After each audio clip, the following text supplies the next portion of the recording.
They called her too emotional for emergency response work, said she'd crack under pressure when lives were on the line. But when a 7.2 magnitude earthquake buried 89 people beneath the rubble of a collapsed apartment complex in Thessaloniki, it was 26-year-old Elisha Roberts who crawled through unstable debris for 14 straight hours, defying direct orders and risking her own life to pull every single survivor to safety. This is the story of how a woman dismissed as too sensitive became Greece's most unlikely hero. The morning sun cast golden rays across the emergency response training facility in Athens, where Elisha Roberts stood at the edge of the practice area, watching her colleagues demonstrate search and rescue techniques.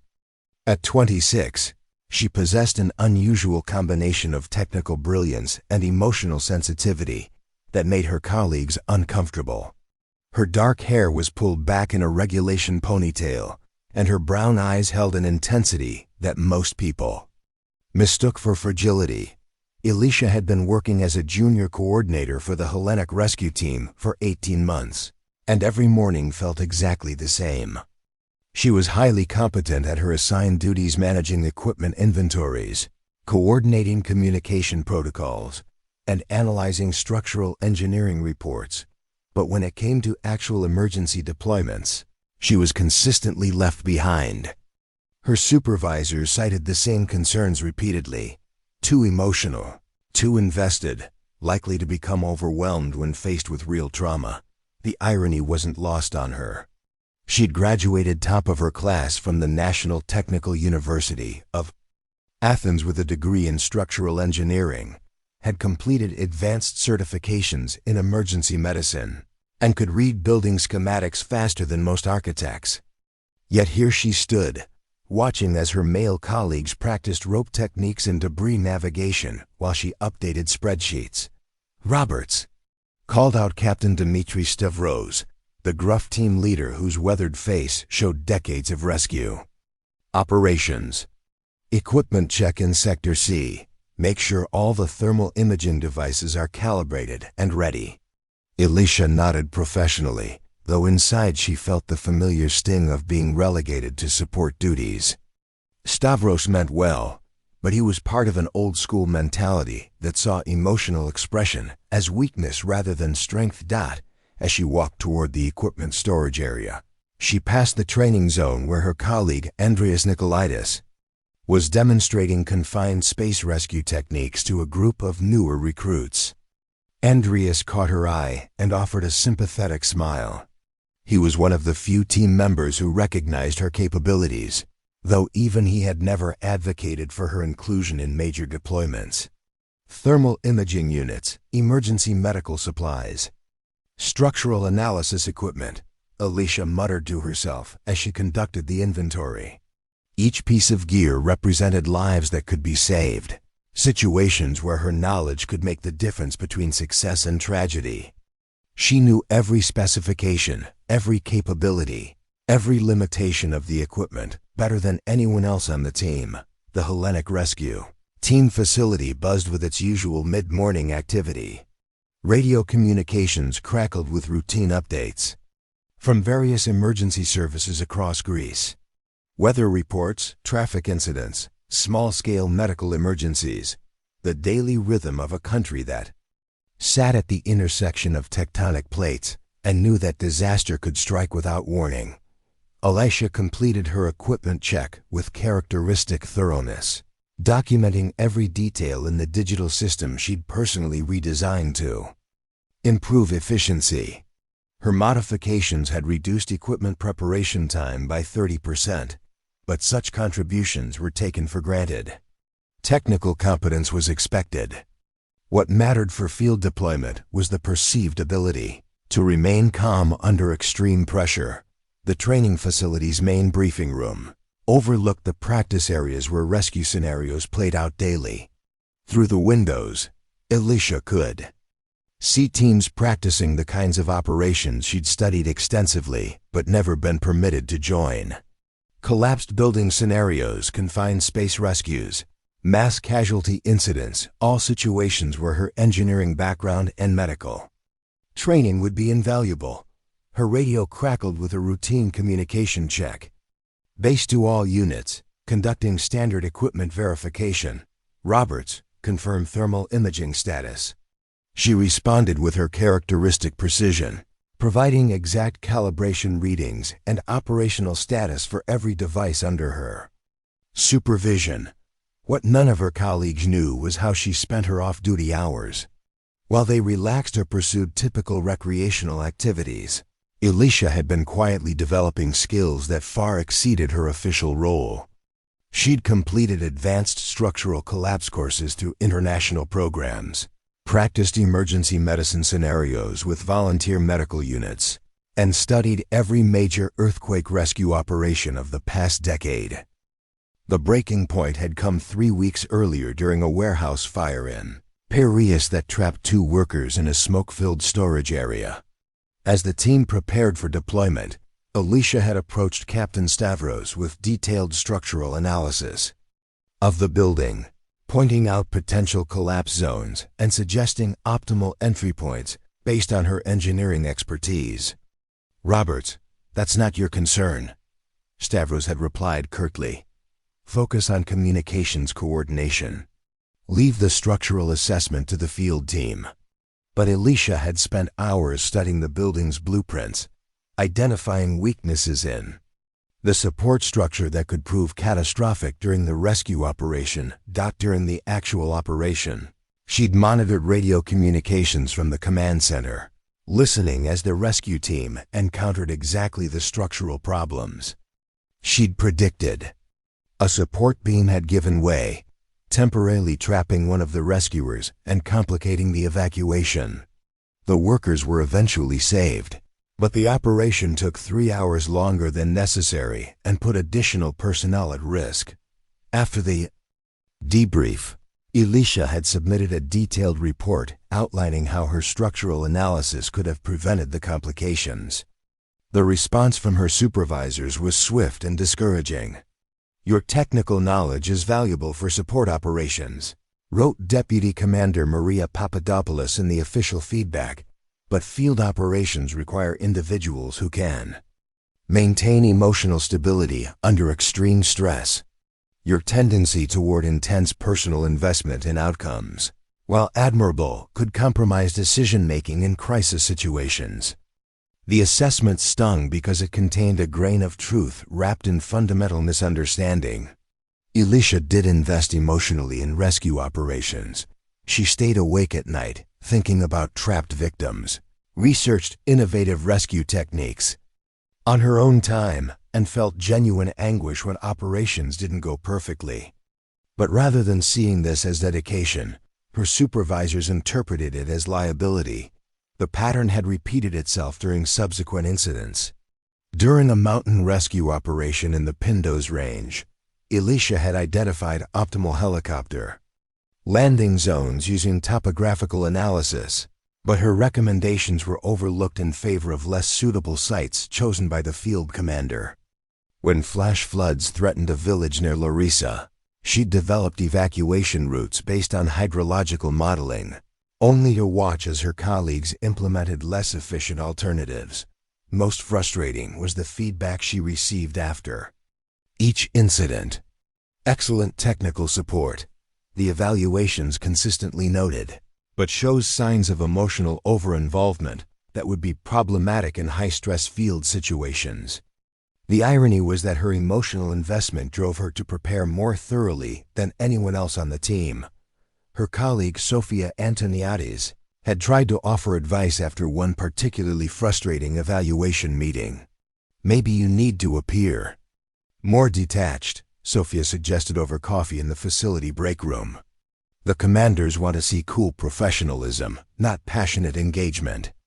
But Elisha couldn't understand how emotional detachment was supposed to improve rescue outcomes. Every victim trapped in rubble or lost in wilderness was someone's family member, someone whose survival mattered deeply to the people who loved them. Her emotional connection to that reality made her work harder, study longer, and prepare more thoroughly for every possible scenario. The most painful incident had occurred during a training exercise. designed to simulate apartment building. Collapse. Elisha had been assigned to coordinate communications, while her colleagues practiced search and rescue techniques in a controlled environment using volunteer victims. As she watched the exercise unfold, she identified several procedural inefficiencies that could cost precious time in real emergencies. When she approached Andreas with her observations, he'd listened respectfully but delivered a harsh truth. "Your insights are always valuable, Elisha, but you have to understand how the others see you. They watch you get upset during training exercises with fake victims. They worry about how you'd react to real casualties, real time pressure, real life or death decisions. Being upset about inefficiencies that could cost lives isn't weakness," Elisha had replied. "It's caring about the mission." "I know that," Andreas said gently, "but perception matters in this job. Right or wrong, they see emotional expression as evidence that you might fall apart when things get really bad." That conversation had crystallized Elisha's understanding of her situation. She wasn't being held back because she lacked capability. She was being held back because she cared too visibly about the outcomes. In a profession that valorized stoic calm, her passionate engagement was seen as a character flaw rather than a strength. Preparing and narrating this story took us a lot of time, so if you are enjoying it, subscribe to our channel. It means a lot to us. Now back to the story. The whisper started after the Petros incident, a chemical plant emergency where Elisha had correctly predicted which storage tanks posed the greatest explosion risk. Her analysis had been spot on, but her visible distress at seeing injured workers being evacuated had become the focus of post-incident discussions rather than her technical contributions. She was practically in tears during the medical triage. She overheard Lieutenant Kostas Georgiadis telling another officer in the facility, "Corridor, how can we trust someone to make clear decisions if she gets that emotional over injuries? Field work isn't about feelings, it's about cold, hard judgment under pressure." The comment burned because it completely misrepresented what had happened. Elisha's tears hadn't impaired her judgment. They'd motivated her to work faster and more precisely. While others had focused on following standard protocols, her emotional urgency had driven her to identify alternative evacuation routes that ultimately saved precious minutes in getting victims to medical care. But the narrative that emerged from the incident painted her as unstable rather than caring. During the next team meeting, Captain Stavros addressed the entire unit about maintaining professional composure during operations. Though he didn't mention names, everyone knew the comments were directed at her. Emergency response requires individuals who can compartmentalize emotional responses. Stavros announced to the assembled team, "Personal feelings, while natural, cannot be allowed to interfere with operational effectiveness. We need team members who can witness trauma without becoming emotionally compromised." Elisha sat in the back row, feeling every word like a personal attack. The irony was that her emotional responses actually enhanced her performance. When she saw someone in danger, her increased adrenaline sharpened her focus and accelerated her problem-solving abilities. But the emergency response culture interpreted any visible emotion as weakness. The pattern became more pronounced during subsequent incidents. During a mountain rescue operation where hikers had become stranded in a sudden snowstorm, Elisha had identified meteorological patterns that predicted a brief weather window for helicopter extraction. Her analysis was accurate, but her obvious anxiety about the deteriorating conditions was noted in the incident report as excessive emotional involvement that could compromise field decision-making. Similarly, during a coastal rescue where a fishing boat had capsized in rough seas, Elisha's maritime knowledge had been invaluable for predicting current patterns and optimal search zones. However, her tears of relief when the fishermen were successfully recovered became the focus of supervisory attention rather than her technical contributions. Roberts shows exceptional analytical capabilities, read one evaluation, but demonstrates concerning levels of emotional investment that suggest she may not be suitable for high-stress field operations. Recommend continued assignment to support and coordination roles where her technical skills can be utilized without exposure to traumatic field conditions.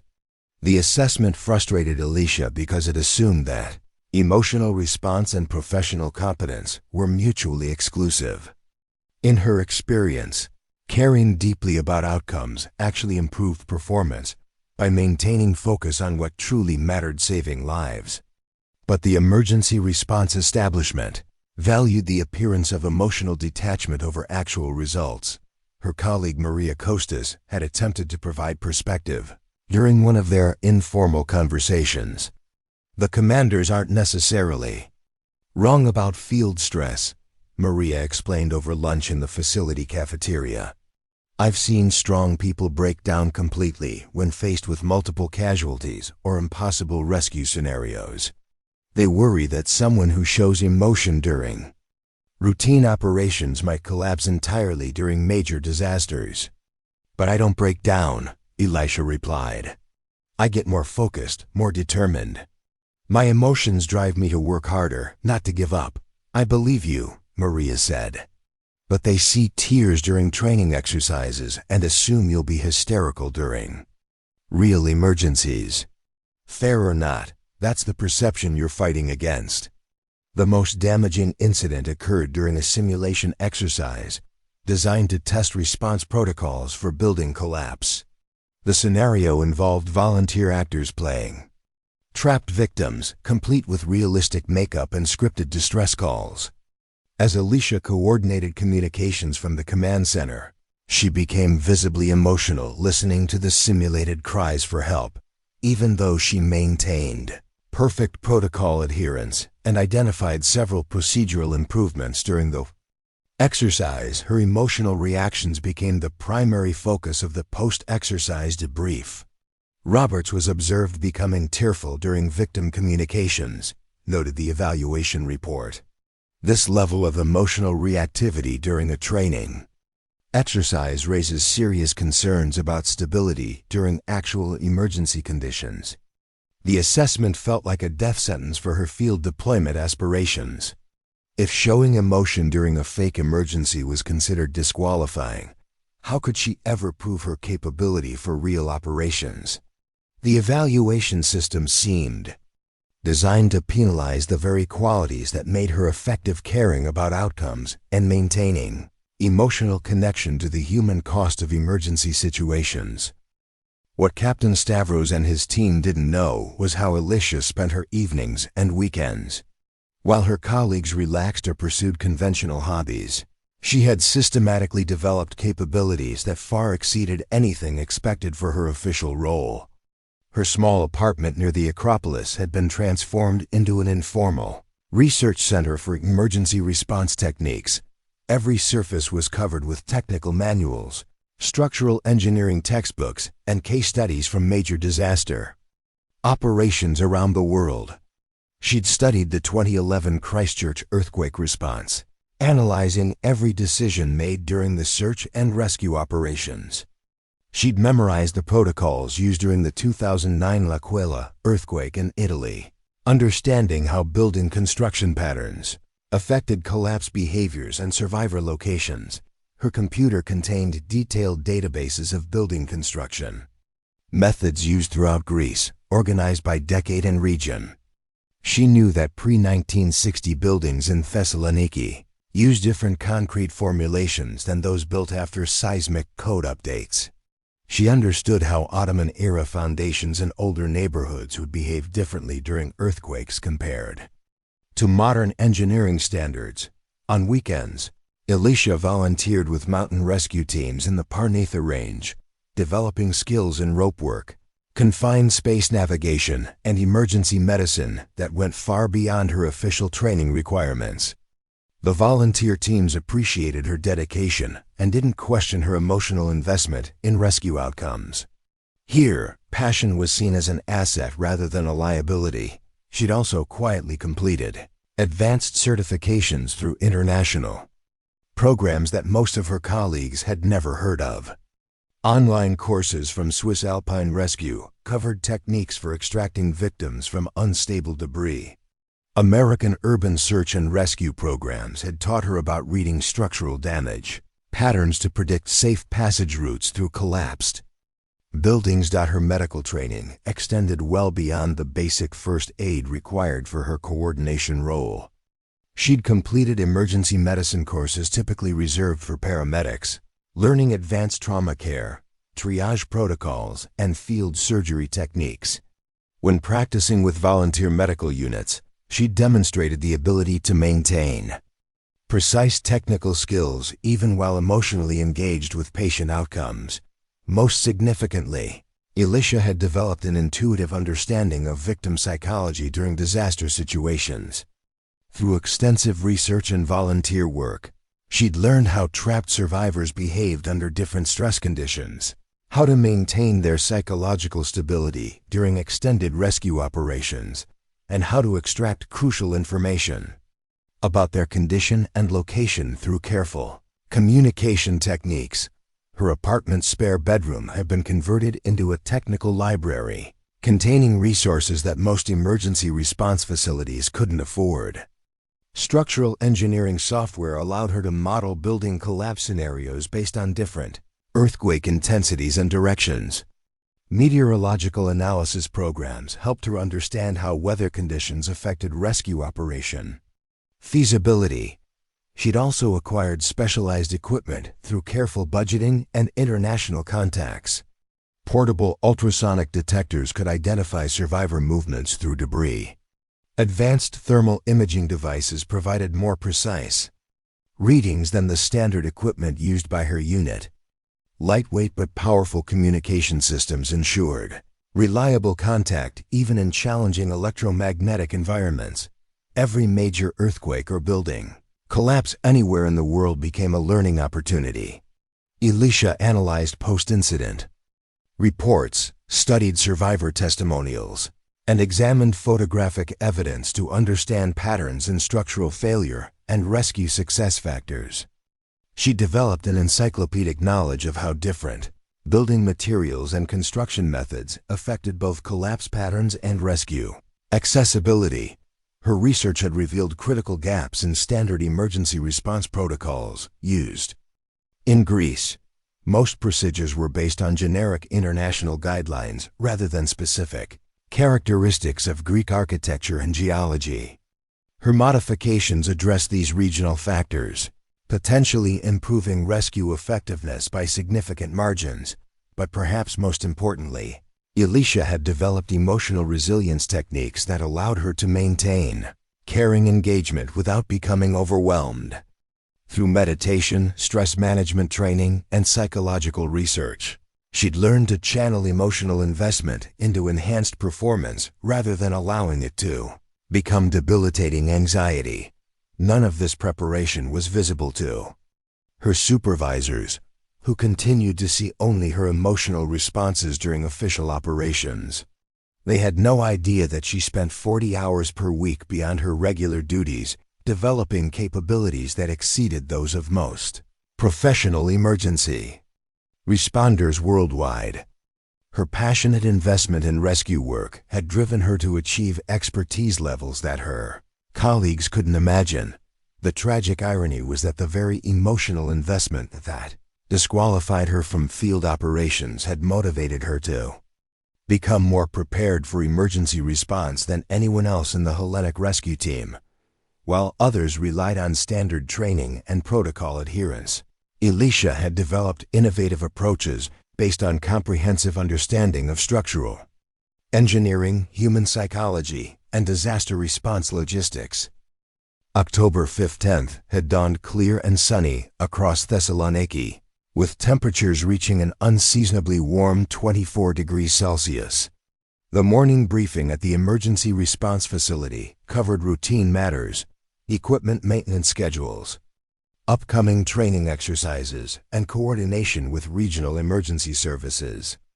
Elisha completed her standard duties, checking communication systems and updating equipment inventories, while the field teams conducted routine patrols. At 2:47 p.m., Everything changed in a matter of seconds.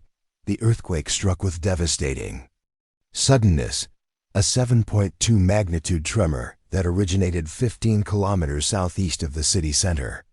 The initial shock wave lasted 43 seconds, long enough to cause catastrophic damage to hundreds of structures throughout the metropolitan area.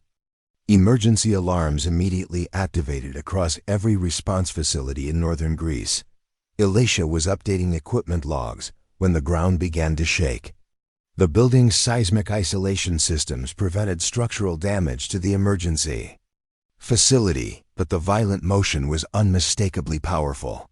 Through the windows, she could see dust clouds rising from multiple points across the city skyline, indicating widespread building collapses. Within minutes, emergency communications channels exploded with incoming distress calls.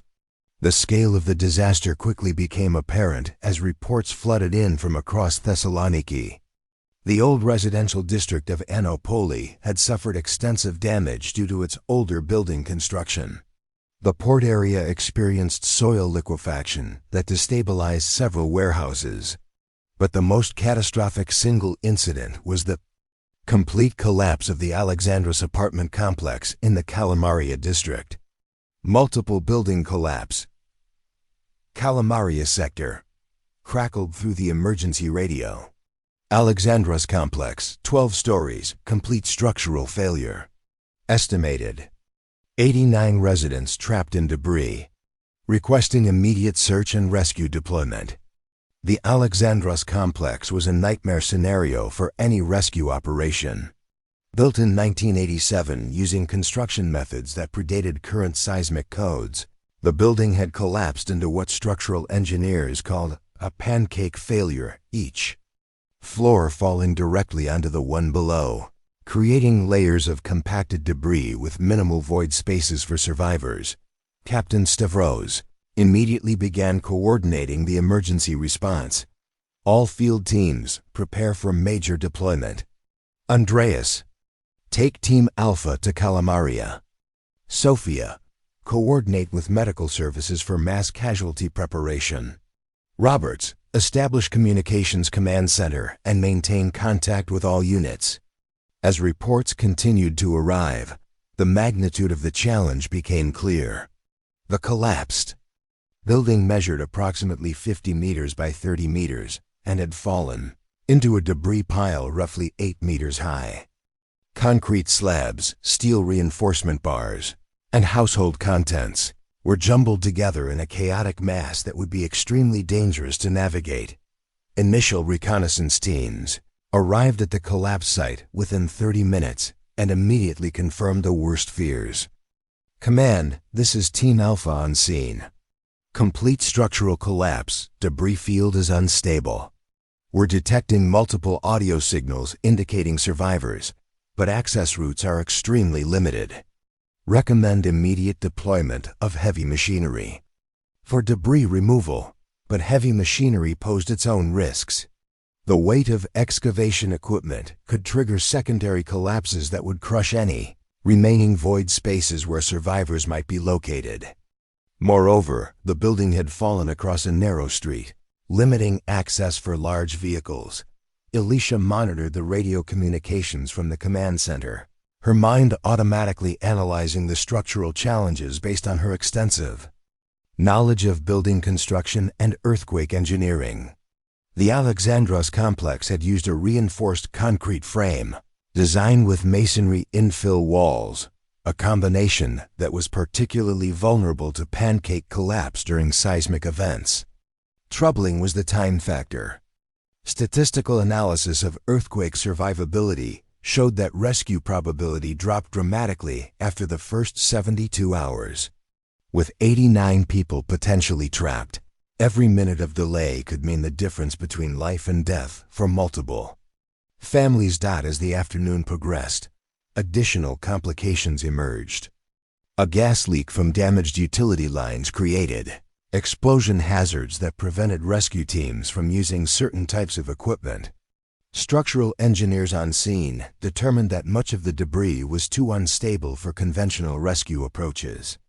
Weather forecasts predicted rain within 24 hours, which would significantly worsen conditions for both survivors and rescue operations. "Command, Team Alpha reporting," came Andreas's voice through the radio. "We've identified several potential survivor locations, but access is extremely limited. Standard protocols require debris removal by heavy equipment, but engineers advise that machinery operations could trigger additional collapses. We need alternative approaches immediately." Captain Stavros consulted with structural specialists and concluded that conventional rescue methods would require at least 48 hours to safely access most survivor locations. But survivor physiology research indicated that many victims of crush injuries and dehydration wouldn't survive that long without medical intervention. The emergency response faced an impossible choice: risk triggering secondary collapses by moving too quickly, or accept that delayed rescue would result in preventable deaths.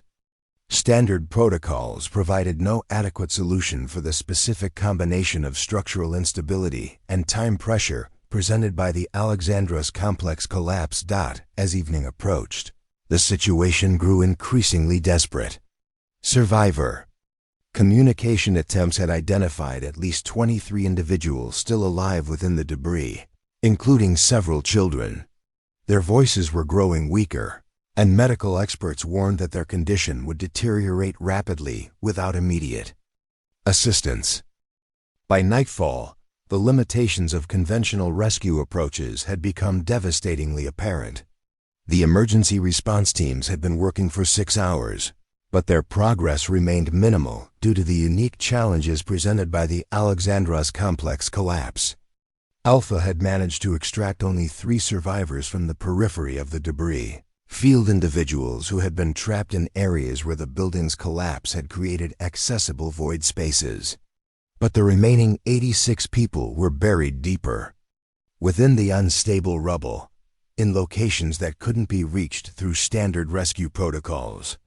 "Command, this is Andreas," came the increasingly frustrated voice through the radio communications. "We've attempted approach from the eastern facade, but structural engineers have declared the debris too unstable for conventional extraction methods. The concrete slabs are balanced precariously. Any disturbance could trigger cascading collapse that would crush the remaining void spaces." The heavy machinery that had been brought to the scene sat idle due to safety concerns. The crane operators and excavation specialists had determined that the weight and vibration of their equipment posed unacceptable risks of secondary collapse. Standard debris removal procedures, which worked effectively for most building failures, were simply inadequate for the specific structural configuration created by the Alexandros complex failure. Captain Stavros coordinated with multiple specialized units throughout the evening. Mountain rescue teams brought confined space equipment, but the debris configuration didn't allow for the rope-based approaches they typically used. Urban search and rescue specialists from Athens arrived with advanced detection equipment, but they confirmed what was already known: many survivors were trapped in locations that couldn't be accessed without moving massive concrete sections. "The problem is structural mechanics," explained Dr. Yannis Papadimitriou, the lead structural engineer consulted for the operation. "This building collapsed in a classic pancake pattern, but the irregular debris distribution has created a 3-dimensional puzzle where every piece supports multiple others. Remove the wrong section, and we trigger avalanche-style secondary collapse." International assistance was being arranged, but specialized equipment and experts from Switzerland and Japan wouldn't arrive until the following afternoon, time that the trapped survivors didn't have. Medical teams monitoring the survivor communications reported increasingly concerning developments. Several individuals had stopped responding to verbal contact attempts. Others reported severe pain, difficulty breathing, and signs of dehydration that indicated their conditions were deteriorating rapidly. "We're losing them," Dr. Maria Stavridis, the lead emergency physician, reported to Captain Stavros during a coordination meeting outside the collapse site. The survivors we can still communicate with are showing signs of shock, dehydration, and possible internal injuries. Every hour of delay reduces their survival probability exponentially. The rescue teams had identified multiple potential approach routes through the debris, but each one required moving concrete sections that structural engineers deemed too dangerous to disturb. Computer modeling of the debris stability showed that any significant movement in the wrong location could trigger progressive collapse affecting dozens of survivor locations simultaneously. As midnight approached, a growing sense of helplessness pervaded the rescue operation. The emergency responders possessed all the standard capabilities: heavy equipment, specialized tools, trained personnel, and coordinated command structures. But the specific combination of structural instability and time pressure created a scenario where conventional approaches were inadequate. Status report. Captain Stavros requested from all team leaders as the operation entered its 10th hour. Team Alpha, minimal progress due to structural constraints. Unable to access primary survivor locations. Team Beta, heavy equipment remains idle due to collapse risk. Engineering assessment unchanged. Medical team, survivors' condition deteriorating. Estimated 18 to 24-hour window before casualties become inevitable. Structural engineering, recommend. Waiting for specialized international equipment arriving tomorrow afternoon. But tomorrow afternoon might be too late for most of the 86 people still trapped within the debris. The harsh mathematics of disaster survival indicated that the current approach, while following all established safety protocols, would likely result in preventable deaths. The emergency response was failing not due to lack of resources or effort, but because the situation required approaches that fell outside conventional protocols. The standard procedures that worked effectively for most rescue scenarios were simply inadequate for the specific challenges presented by the Alexandra's complex collapse. As reports from the survivor communication teams grew increasingly grim, it became clear that innovative solutions were needed immediately. But the emergency response command structure, built around established protocols and risk management procedures, wasn't equipped to develop or authorize unconventional approaches under such time pressure. From her position in the communications command center, Elisha monitored every radio transmission, every status report, every increasingly desperate update from the collapse site. Her technical knowledge allowed her to understand exactly why conventional approaches were failing, and her research into similar disasters worldwide had shown her that alternative methods existed, methods that required different skills, different equipment, and different risk assessments than those being employed by the current operation. At 12:43 a.m., as the rescue operation entered its 10th hour with minimal progress, Elisha made a decision that would change everything. She approached Captain Stavros in the command center, carrying detailed structural diagrams she'd been working on throughout the evening. "Captain, I need to show you something," she said, spreading the technical drawings across the command table. "I've been analyzing the collapse pattern based on the Alexandra's complex's original blueprints and the debris field configuration. There's an alternative approach that could work." Stavros looked up from coordinating with Athens command, his face showing the strain of managing an increasingly hopeless situation. "Roberts, we're dealing with a crisis here. Equipment inventory can wait until—" "This isn't about equipment," Elisha interrupted, something she'd never done before. "I've identified a path through the debris that could allow direct access to the primary survivor locations without triggering secondary collapse." She pointed to her hand-drawn structural analysis, which showed the building's original support column locations overlaid with current debris, positioning based on reconnaissance photos. The collapse created a natural tunnel system along the original elevator shaft. If someone small enough could navigate through these spaces, they could reach survivors in areas that heavy equipment can't access safely. Captain Stavros studied the diagrams with growing incredulity. Roberts, you're talking about crawling through unstable debris where one wrong move could trigger collapse. Even if this route exists, we don't have personnel trained for that type of confined space navigation. I am trained for it, Elisha replied quietly. I've completed advanced confined space rescue certifications through Swiss Alpine programs. I have the technical knowledge to read structural instability signs, the medical training to provide emergency care to trapped survivors, and the physical size to navigate spaces that larger rescuers couldn't access. The command center fell silent, except for the constant radio chatter from field teams. Andreas, who had returned from the collapse site for equipment resupply, stared at Elisha with a mixture of surprise and concern. You're suggesting that you personally crawl through tons of unstable concrete to reach trapped survivors? Lieutenant Georgiadis asked, his voice filled with disbelief. Roberts, you're a communications coordinator, not a search and rescue specialist. I'm a structural engineer with advanced emergency medicine training who happens to be assigned to communications, Elisha corrected. The approach I'm proposing requires precise understanding of building failure mechanics, ability to navigate confined spaces, and skills in emergency medical intervention. I possess all those capabilities. Captain Stavros shook his head immediately. Absolutely not.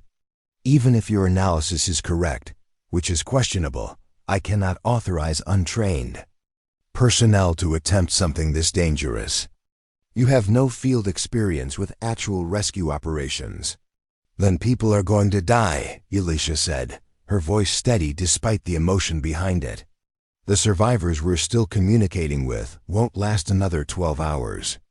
By the time specialized equipment arrives from Switzerland, we'll be recovering bodies instead of saving lives.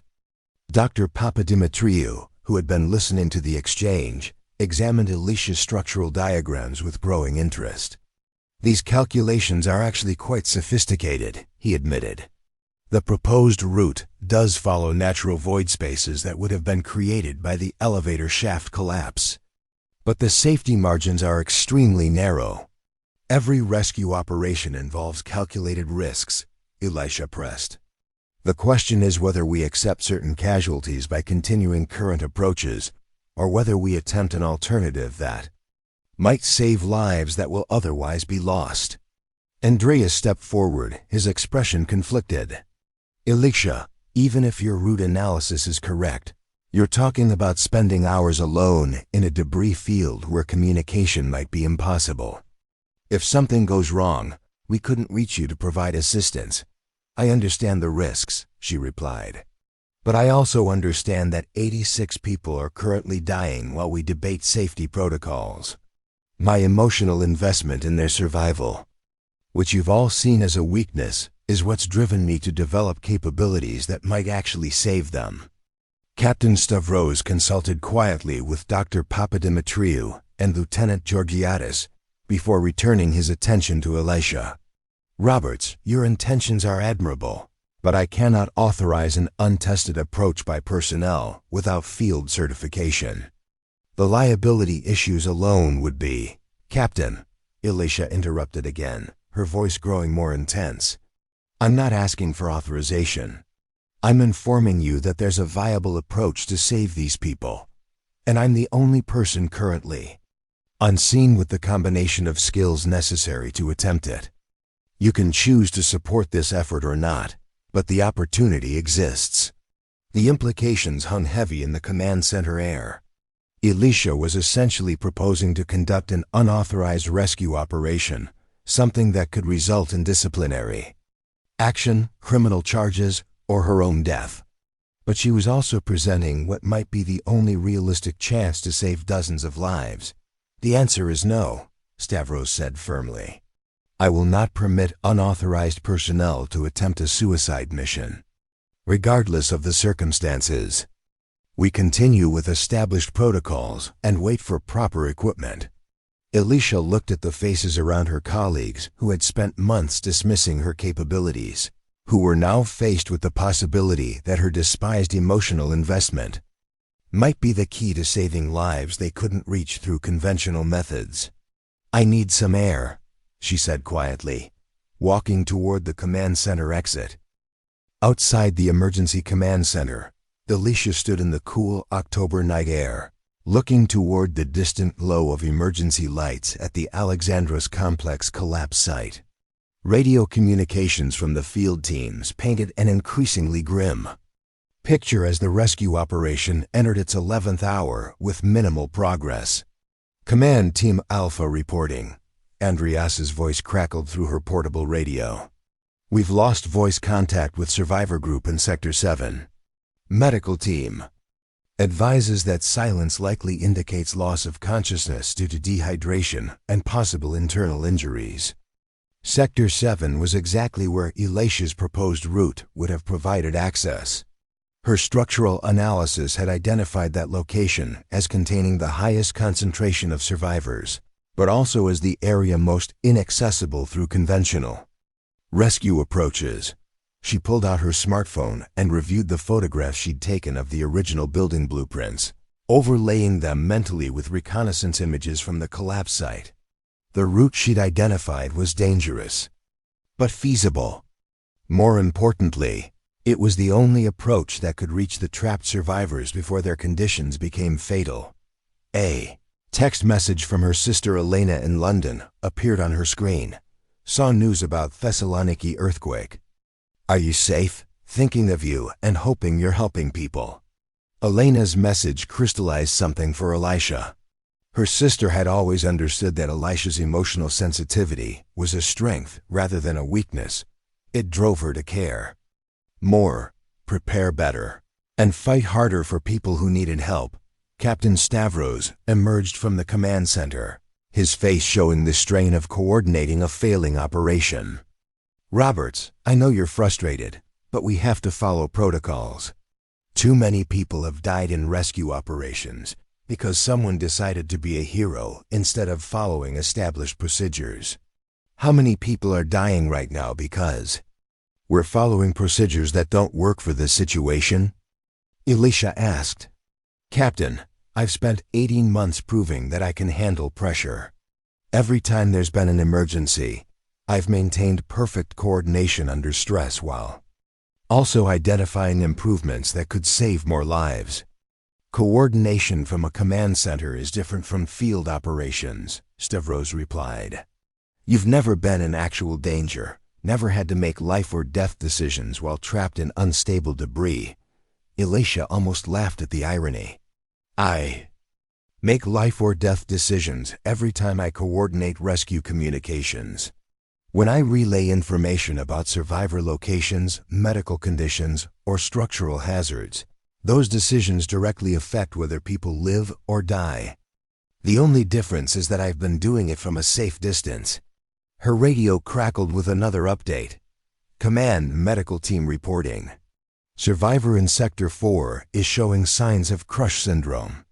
Without immediate medical intervention, estimated survival time is 6 to 8 hours maximum." Crush syndrome. Elisha knew the condition well from her medical training: prolonged compression of muscle tissue, leading to kidney failure and cardiac arrest. The survivor in Sector 4 would die before dawn unless someone could reach them with emergency medical care. "Captain, that survivor needs immediate fluid resuscitation and possible emergency amputation to prevent crush syndrome fatality," Elisha said. "The medical team at the perimeter can't provide that level of care until the patient is extracted. But someone with advanced medical training could provide field treatment that would extend survival time until conventional extraction becomes possible." Stavros studied her for a long moment. "Roberts, even if I believed you could navigate the debris safely, which I don't, I cannot authorize an operation that violates every safety protocol we have. If something happens to you, I'm responsible for sending someone to their death. And if you don't authorize it, you're responsible for letting 86 people die when there was a chance to save them." Elisha replied. "Captain, my emotional investment in rescue outcomes isn't a character flaw. It's what's motivated me to develop capabilities that might actually matter in a situation like this." She looked toward the collapse site, where emergency lights illuminated the massive debris field. Somewhere beneath those tons of concrete and steel, people were dying while she stood debating protocols and procedures. "I need to know that I tried everything possible," she said quietly. "I can't live with watching people die when I have skills that might save them, just because those skills don't fit into official job descriptions." Captain Stavros shook his head. "Roberts, I understand your feelings, but feelings don't qualify. Someone for search and rescue operations. This conversation is over. Return to the command center and maintain your assigned duties." As Stavros walked back toward the command center, Elisha remained outside, staring at the distant emergency lights. Her portable radio continued broadcasting increasingly desperate updates from the field teams. Each transmission represented lives that were slipping away while conventional approaches failed to provide adequate solutions. She thought about the months of dismissal, the evaluations that criticized her emotional investment, the colleagues who saw her passion as weakness rather than strength. But she also thought about her extensive preparation, the skills she'd developed, the equipment she'd acquired, the knowledge she'd gained through countless hours of study and training. Her phone buzzed with another message from Elena. "Remember what Dad used to say, sometimes being right isn't enough. Sometimes you have to be brave enough to act on what you know is right." Their father had been a civil engineer who'd always encouraged Elisha to trust her technical judgment, even when others questioned her conclusions. He died in a construction accident 5 years earlier, but his advice about standing up for what she knew to be correct had shaped her approach to professional challenges. Elisha looked at her watch. 1:17 a.m. The survivors were now entering their 12th hour of entrapment. Statistical survival curves showed that rescue probability was dropping rapidly with each passing minute. She made her decision. At 1:23 a.m., Elisha quietly retrieved her personal emergency kit from her vehicle in the facility parking area. The specialized equipment she'd accumulated over months of preparation was designed exactly for situations like this confined space. Navigation tools, advanced medical supplies, structural stability detection devices, and lightweight communication equipment. She'd already memorized the route to the Alexandros complex collapse site, having studied maps and reconnaissance photos throughout the evening. The 3-kilometer drive would take her through residential areas that had suffered significant earthquake damage, but the main roads remained passable for emergency vehicles. Her plan was carefully calculated, based on extensive research into similar rescue operations worldwide. The Swiss Alpine rescue protocols she'd studied included techniques for solo navigation through unstable debris fields. The emergency medicine training she'd completed covered field treatment procedures for crush syndrome, dehydration, and trauma care in confined spaces. Most importantly, her structural engineering background allowed her to read the collapse pattern and identify safe passage routes that conventional rescue teams couldn't recognize. The Alexandros complex had failed in a predictable manner based on its 1987 construction methods, creating natural void spaces along the original elevator shaft that could serve as access tunnels.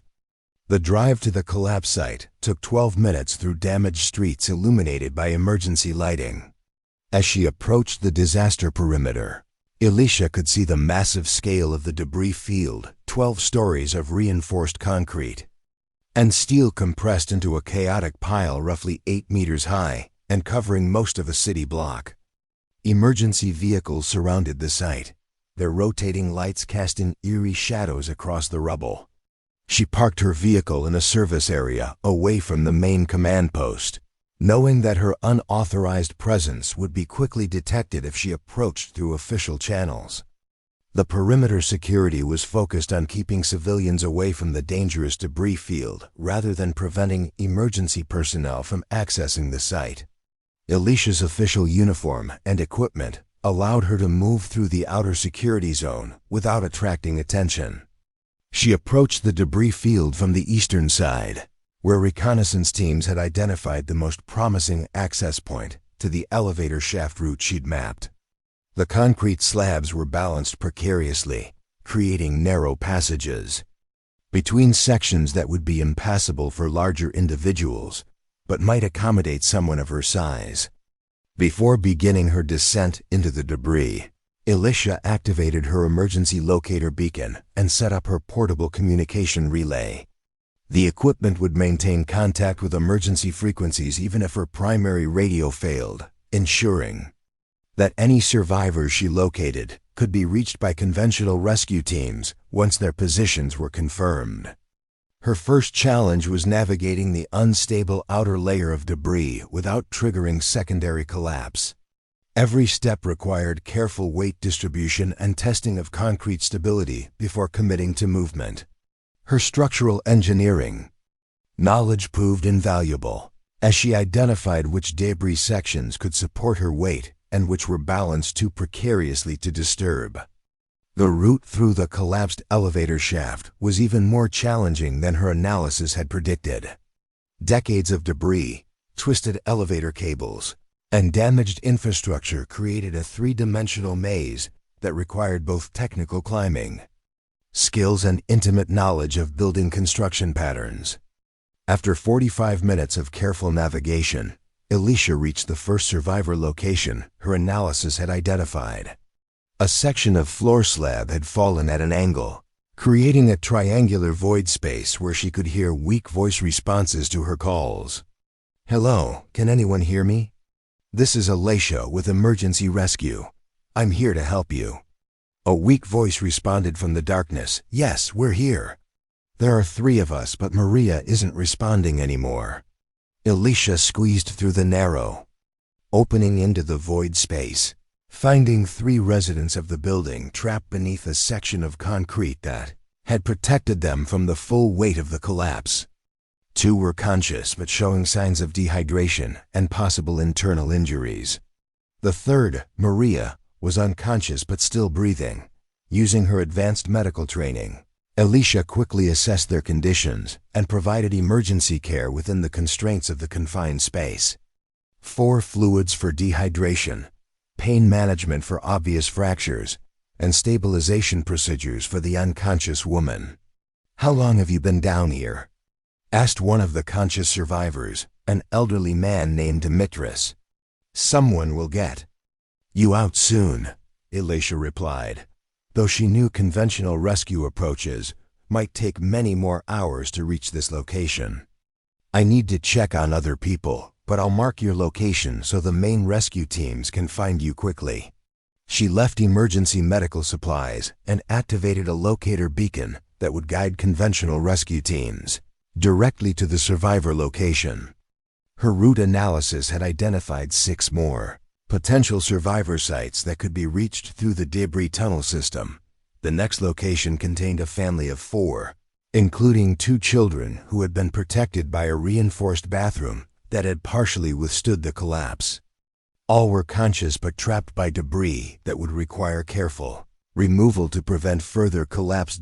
As Elisha worked her way through the debris field, providing emergency medical care and marking survivor locations, she realized that her emotional investment in rescue outcomes was actually enhancing her performance. Rather than becoming overwhelmed by the trauma she witnessed, her caring motivated her to work more efficiently and take calculated risks that a more detached responder might avoid. By 4:30 a.m., Elisha had successfully navigated through 7 distinct survivor locations within the debris field, providing emergency medical care to 23 trapped individuals and confirming the precise coordinates of each group for conventional rescue teams. Her unauthorized operation had accomplished more in 3 hours than the official rescue efforts had achieved in the previous 12 hours. The specialized skills she developed through months of hidden preparation proved invaluable. At every stage of the operation, her structural engineering knowledge allowed her to read debris, stability patterns, and identify safe passage routes that would have been invisible to conventional rescuers. Her advanced medical training enabled her to provide field treatment that stabilized critical patients and extended their survival time. Most importantly, her emotional connection to the survivors actually enhanced her technical performance. While conventional emergency response doctrine emphasized emotional detachment, Elisha's caring engagement motivated her to take calculated risks and maintain focus under extreme pressure that might have overwhelmed a more detached responder. At the fourth survivor location, she encountered a situation that perfectly demonstrated the value of her approach. An elderly woman named Sophia was trapped beneath concrete debris with signs of severe crush syndrome. Standard protocol would have required waiting for heavy equipment to safely remove the concrete before attempting medical intervention. But Elisha's medical training indicated that Sophia wouldn't survive the additional time required for conventional extraction. Using techniques she'd learned from advanced trauma care courses, she provided emergency field treatment in the confined space, IV fluid resuscitation, pain management, and preparation for possible emergency amputation if circulation couldn't be restored. "I'm scared," Sophia whispered, her condition deteriorating rapidly. "I know," Elisha replied, maintaining physical contact while administering medical care. "But I'm not going to leave you here. We're going to get through this together." Her emotional engagement with Sophia's fear actually improved her medical decision-making by maintaining focus on the human cost of each treatment choice. Rather than becoming distracted by technical procedures, she remained oriented toward the ultimate goal of saving a life that mattered deeply to someone. Her portable communication equipment allowed her to relay detailed medical information to the surface medical teams, enabling them to prepare specific treatments for each survivor before extraction. This coordination significantly improved the efficiency of conventional rescue operations once her route marking guided them to the correct locations. The most challenging rescue involved a family with 2 young children trapped in a ground-floor apartment. The parents were unconscious, and the children were traumatized and reluctant to trust a stranger appearing through the debris. Elisha's emotional approach proved crucial in gaining their cooperation. "My name is Elisha, and I'm here to help you get back to your family," she told the frightened children. "I know this is scary, but I need you to be very brave and help me take care of your parents." By engaging emotionally with the children's fear, rather than maintaining professional detachment, she was able to enlist their assistance in providing basic medical care to their parents and preparing for eventual extraction by larger rescue teams. Her route through the debris field also allowed her to confirm that several areas initially thought to contain survivors were actually empty, enabling rescue teams to focus their efforts on locations where people were actually trapped. This information prevented wasted effort and accelerated the overall rescue operation. As dawn approached, Elisha's unauthorized mission had fundamentally changed the dynamics of the rescue operation. Her precise survivor location data, combined with her route marking through the debris field, had provided conventional teams with direct access to trapped individuals who would otherwise have remained unreachable for many more hours. The communication relay she'd established allowed continuous medical monitoring of stabilized survivors, enabling surface medical teams to adjust their preparation based on real-time condition updates.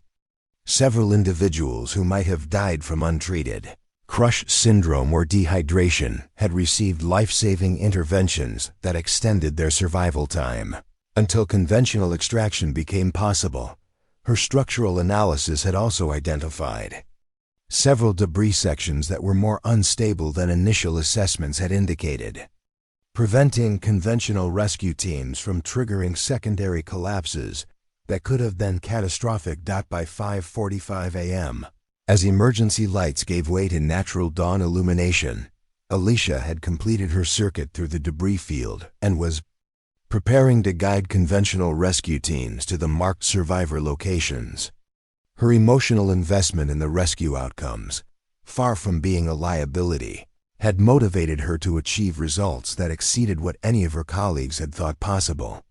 The unauthorized operation had required her to utilize every skill she'd developed through months of hidden preparation, structural engineering, advanced medical training, confined space navigation, and emergency communication coordination. But perhaps most importantly, it had demonstrated that emotional engagement with rescue outcomes could enhance rather than compromise professional performance under extreme pressure.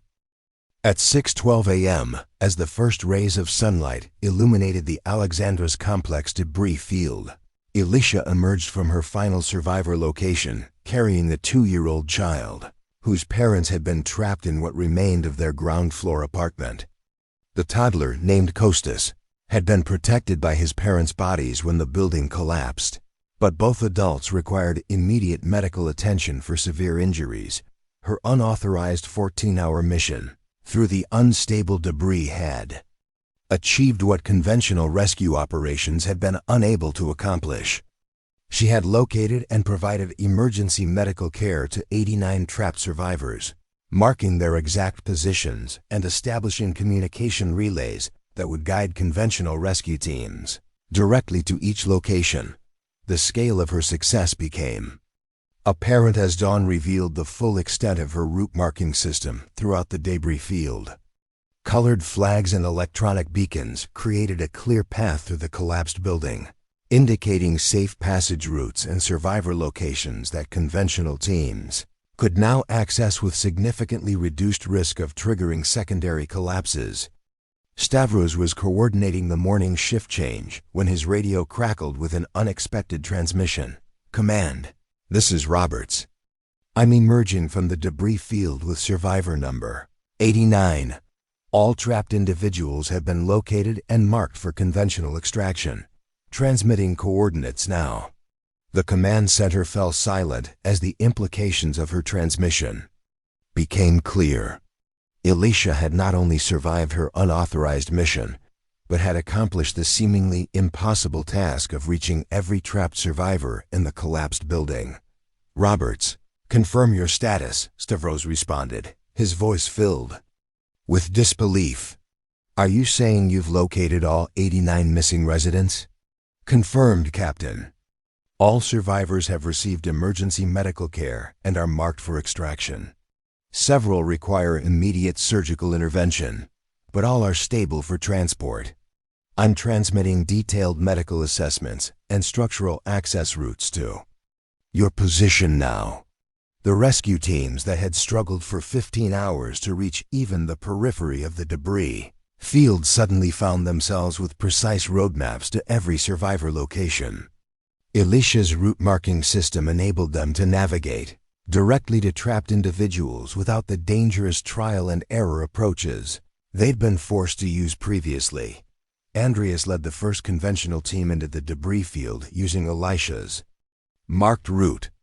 "Command Team Alpha confirming survivor location accuracy. We've reached the family of 4 in Sector 3 exactly as marked. Medical conditions match Roberts' assessment. Beginning extraction procedures now." Similar confirmations came from teams throughout the debris field as they followed Elisha's navigation system to reach survivors who had been inaccessible through conventional approaches. Her structural analysis had identified safe passage routes that eliminated most of the collapse risks that had prevented earlier rescue attempts. The medical assessments she'd provided proved equally accurate. Surface medical teams were able to prepare specific treatments for each survivor based on her detailed condition reports, significantly improving the efficiency of care once extraction was completed. Dr. Stavridis, who had been preparing for mass casualty scenarios involving numerous fatalities, found herself instead coordinating treatment for 89 living patients whose conditions had been stabilized through Elisha's field medical interventions. "How is this possible?" Dr. Stavridis asked as ambulances began transporting survivors to hospitals throughout Thessaloniki. "We were expecting significant casualties based on the duration of entrapment and the structural conditions." The answer: became clear as rescue teams reported on the evidence of Elisha's work throughout the debris field. Advanced medical supplies had been left with every survivor group. Emergency communication devices maintained contact between trapped individuals and surface medical teams. Most importantly, her emotional engagement with each survivor had provided psychological support that helped maintain their will to survive during the most critical hours by noon. The last survivor had been extracted from the Alexandros complex debris. The final count confirmed what seemed impossible: 89 people rescued, alive from a building collapse that should have resulted in massive casualties. The operation that had begun as a potential mass fatality incident had become the most successful earthquake rescue in Greek emergency response history. The success was attributed not to conventional rescue protocols or advanced equipment, but to the unauthorized initiative of a communications coordinator whose emotional investment in saving lives had motivated her to develop capabilities that exceeded those of most professional rescue specialists. As the last ambulance departed for the hospital, Captain Stavros stood in the empty debris field, studying the marked routes and abandoned medical supplies that told the story of Elisha's 14-hour mission. The woman he'd dismissed as too emotional for field operations had accomplished what his entire conventional rescue apparatus had been unable to achieve. The immediate aftermath of Elisha's unauthorized rescue operation created a complex situation for the Hellenic Rescue Team command structure. While her success in saving 89 lives was undeniable, her flagrant violation of direct orders and safety protocols couldn't be ignored without undermining the entire emergency response command system. Captain Stavros found himself facing pressure from multiple directions as news of the rescue spread throughout Greek emergency services and international media. Regional command demanded explanations for how unauthorized personnel had conducted a solo operation in violation of established safety protocols. However, they also couldn't ignore the unprecedented success of that operation. Roberts, report to my office immediately, Stavros commanded when Elisha returned to the emergency facility after 16 hours of continuous rescue operations. She appeared exhausted but composed, still wearing the debris-covered emergency gear she'd used during her unauthorized mission. The meeting included Deputy Commander Papadopoulos, Dr. Papadimitriou from Structural Engineering, and Lieutenant Colonel Dimitrakis from Regional Emergency Command. Their expressions ranged from stern disapproval to barely concealed admiration. Specialist Roberts, Lieutenant Colonel Dimitrakis, began. Your actions last night represent the most serious violation of emergency response protocols in the history of this unit. You ignored direct orders, conducted unauthorized operations, and put yourself at extreme risk without proper backup or coordination. Elisha stood at attention, accepting responsibility for her choices. Yes, sir. I understand the seriousness of my violations. However, Dimitrakis continued, your unauthorized operation also resulted in the most successful earthquake rescue in Greek emergency response history. 89 people are alive today because of your actions. The question we face is how to address this contradiction. Dr. Papadimitriou spoke next, consulting detailed reports he'd compiled about her rescue methods. Roberts, your structural analysis and navigation techniques were far more sophisticated than anything in our standard protocols. Where did you acquire these capabilities? Through independent study and training, sir. I completed advanced certifications through international programs because I believed they might be useful in emergency situations. Why didn't you report these additional qualifications through official channels? Deputy Commander Papadopoulos asked. Elisha's response was direct and honest. Because my emotional responses during routine operations had already been identified as disqualifying me from field assignments. I believed that additional qualifications wouldn't change the perception that I was too emotional for rescue work. Captain Stavros leaned forward in his chair. Roberts, your emotional responses were precisely what we were concerned about. How do you explain maintaining professional effectiveness while showing such visible emotional investment in the rescue outcomes? Sir, my emotional investment in saving lives motivated me to prepare more thoroughly and take calculated risks that someone with less personal engagement might avoid. Rather than compromising my judgment, caring deeply about the outcomes enhanced my performance. The room fell quiet as the officers considered the implications of her statement. Traditional emergency response doctrine emphasized emotional detachment as essential for clear decision-making under pressure. But Elisha's success suggested that emotional engagement might actually improve performance when channeled through proper preparation and training. Lieutenant Colonel Dimitrakis consulted with the other officers before delivering their preliminary decision. Roberts, you will face formal disciplinary proceedings for violating direct orders and conducting unauthorized operations.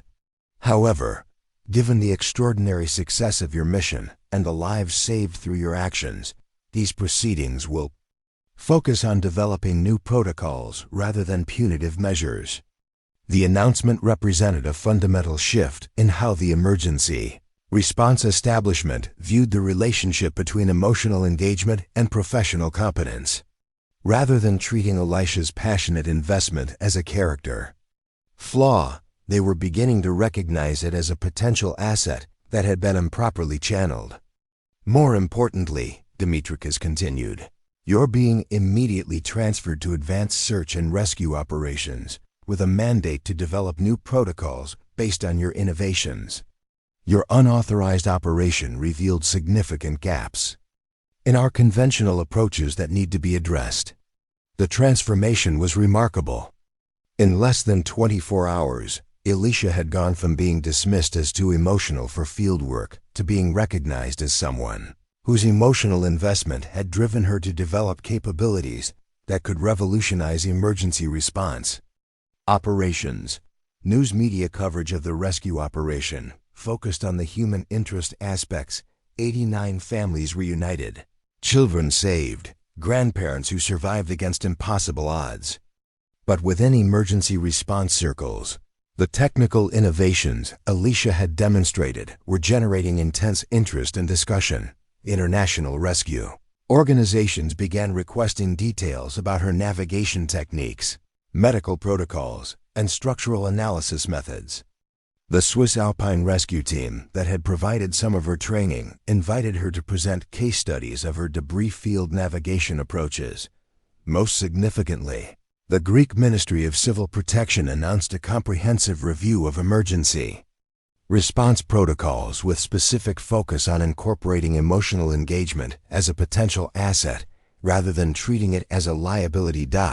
As Elisha prepared to leave Captain Stavros's office, he offered a personal reflection that captured the magnitude of what had changed.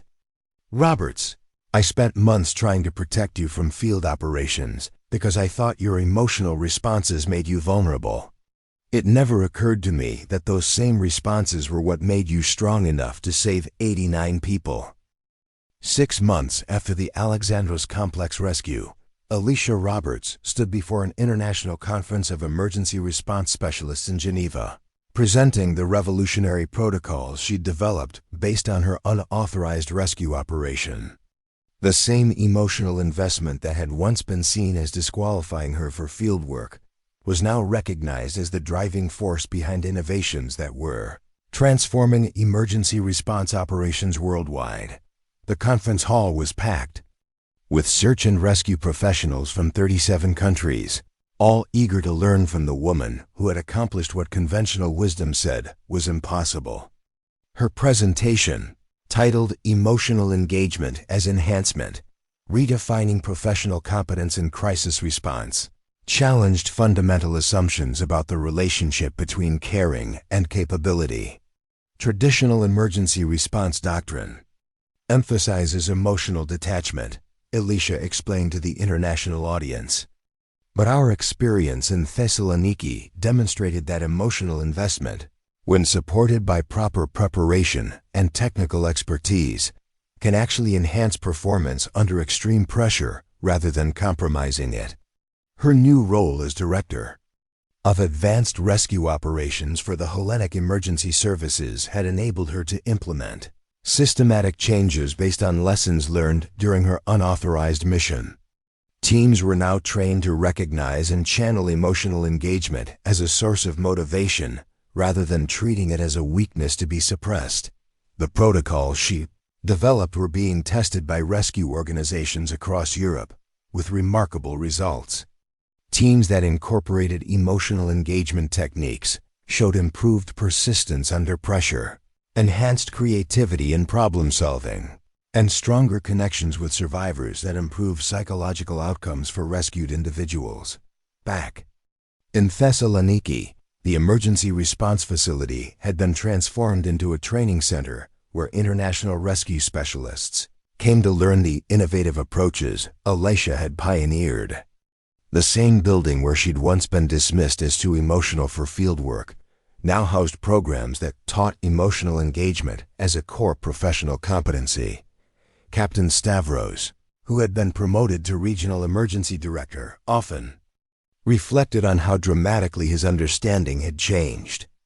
We spent so much effort trying to eliminate emotion from emergency response that we never considered the possibility that emotion might actually improve our effectiveness, he admitted during a recent interview with Emergency Services International magazine. The most profound changes were visible in the daily operations of rescue teams throughout Greece. Personnel were encouraged to discuss their emotional responses to rescue operations rather than suppressing them. Training programs included psychological preparation that helped responders channel emotional investment into enhanced performance. Rather than treating it as a professional liability, Elisha's influence extended beyond operational changes to fundamental shifts in how emergency response organizations recruited and evaluated personnel. Her success had demonstrated that conventional assessments often overlooked individuals whose unconventional approaches might be more effective than standard protocols. Andreas, now serving as her deputy director, frequently accompanied her to international conferences where their partnership demonstrated how emotional engagement and traditional protocols could be combined effectively. Elisha showed us that caring deeply about outcomes isn't weakness, he explained to conference attendees. It's what motivates people to prepare thoroughly enough to succeed when conventional approaches fail. The survivor families from the Alexandros complex had become powerful advocates for the new approaches Elisha championed. Their testimonials about her emotional connection during the rescue operation provided compelling evidence that professional competence and personal caring were complementary rather than contradictory. Little Kostas, the 2-year-old she'd carried from the debris, was now attending preschool and often visited the emergency facility with his parents. His recovery had become a symbol of what was possible when rescue operations were motivated by genuine emotional investment in saving lives. As Elisha concluded her Geneva presentation, she reflected on the journey that had brought her from being dismissed as too emotional to becoming an internationally recognized innovator in emergency response. The transformation hadn't required her to suppress her emotional responses. It had required others to recognize that emotional engagement could be a source of strength rather than weakness.